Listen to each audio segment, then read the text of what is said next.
प्रश्न है, एक व्यक्ति नाव द्वारा धारा के प्रवाह के विपरीत दिशा में इतने किलोमीटर की दूरी इतने घंटे में समय लेता है और धारा प्रवाह की दिशा में 13 किलोमीटर की दूरी 2 घंटे में समय लेता है। उस व्यक्ति को स्थिर जल में 90 किलोमीटर की दूरी तय करने में कितना समय घंटों में लगेगा? देखो, समय निकालना है, समय बराबर दूरी बटा चाल। दूरी तो ये दे रखी है और स्थिर जल में व्यक्ति की चाल निकालनी है। तो इसमें ये कहा है कि धारा प्रवाह की विपरीत दिशा में दूरी दे रखी है और टाइम दे रखा है। तो धारा प्रवाह की विपरीत दिशा में चाल निकालनी है, यानी कि डाउन स्ट्रीम।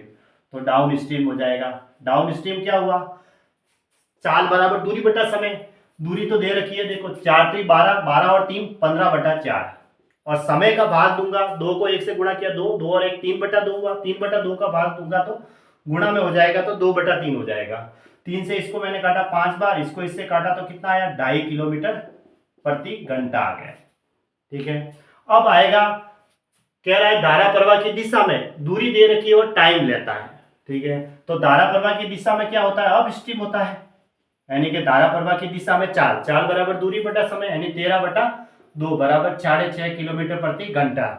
यह आ गया। अब स्थिर जल में व्यक्ति की चाल निकाल लेता हूं। स्थिर जल में व्यक्ति की चाल, चाल बराबर, स्थिर जल में व्यक्ति की चाल होती है up stream plus down stream बटा 2। अप स्ट्रीम 6.5 और ये है 2.5, 6.5 प्लस 2.5 बटा 2, यानी कि 9 बटा 2 किलोमीटर प्रति घंटा हो गया। अब ये कह रहा है कि उस व्यक्ति को स्थिर जल में, स्थिर जल की चाल तो आ गई, लेकिन स्थिर जल में 90 किलोमीटर की दूरी तय करने में कितना समय लगेगा? समय निकालना है, समय बराबर दूरी बटा चाल। दूरी 90 किलोमीटर है और इसमें 9 बटा 2 का भाग दे दो, क्योंकि चाल ये है। तो कितना हुआ? 10, ये 2 ऊपर जाएगा तो कितना आया? 20 घंटे। तो 20 घंटे इसका आंसर हो गया। बस, तो ऑप्शन ए राइट है, 20 घंटे। एक नाव स्थिर जल में 19 किलोमीटर प्रति घंटे की चाल से चल सकती है यदि धारा की चाल 3 किलोमीटर प्रति घंटा है और नाव द्वारा 88 किलोमीटर धारा की दिशा में और 24 किलोमीटर धारा की विपरीत दिशा में जाने में कुल कितना समय घंटों में लगेगा? तो धारा की दिशा में कितनी जा रही है? 88 किलोमीटर और धारा की विपरीत दिशा में जा रही है 24 किलोमीटर। समय निकालना है, समय बराबर दूरी बटा चाल। धारा की दिशा में दूरी 88 किलोमीटर है, धारा की दिशा में होगा तो अप स्ट्रीम होगा, तो नाव प्लस धारा करेंगे, 19 प्लस 3 कर दो। ऐसे दोनों की चाल दे रखी है 19 प्लस 3।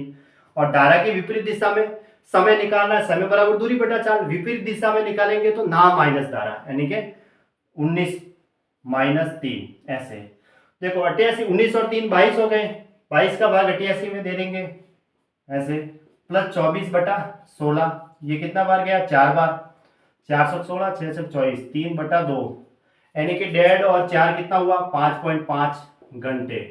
ये इसका आंसर हो गया 5.5, यानी ऑप्शन डी राइट है।